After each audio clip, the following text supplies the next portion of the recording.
উন্নত চিকিৎসার জন্য লন্ডনে যাচ্ছেন বিএনপির চেয়ারপারসন বেগম খালেদা জিয়া। আগামী মঙ্গলবার রাতে লন্ডনের উদ্দেশ্যে ঢাকা ছাড়ার কথা রয়েছে তার।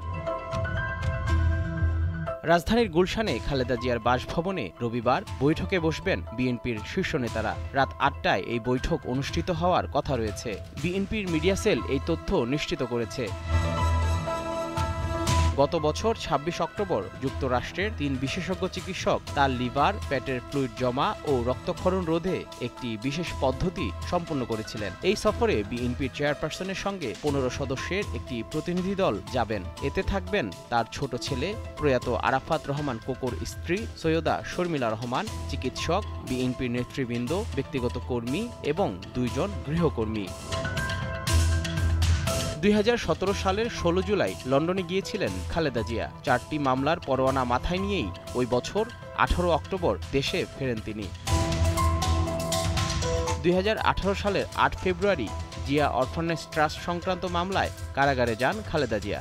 ২০২০ সালের ২৫ মার্চ আওয়ামী লীগ সরকারের নির্বাহী আদেশে খালেদা জিয়ার সাজা স্থগিত করে শর্ত সাপেক্ষে মুক্তি দেওয়া হয়।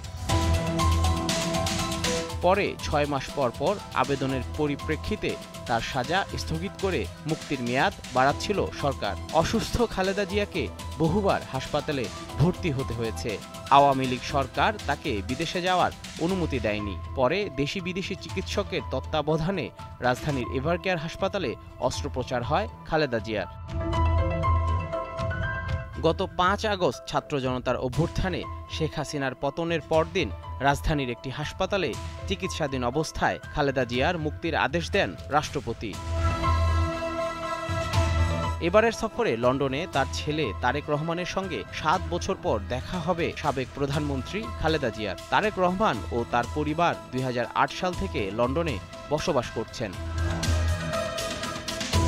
খালেদা জিয়া লিভার সিরোসিস, হৃদরোগ, আর্থ্রাইটিস, ডায়াবেটিস, দাঁত ও চোখের নানা জটিলতায় ভুগছেন। এর আগে বেগম জিয়া যুক্তরাষ্ট্র, যুক্তরাজ্য ও সৌদি আরবের ভিসার জন্য আবেদন করলে ৩ দেশই তাকে ভিসা দেন। জহিরুল মোহসান, দীপ্ত সংবাদ, ঢাকা।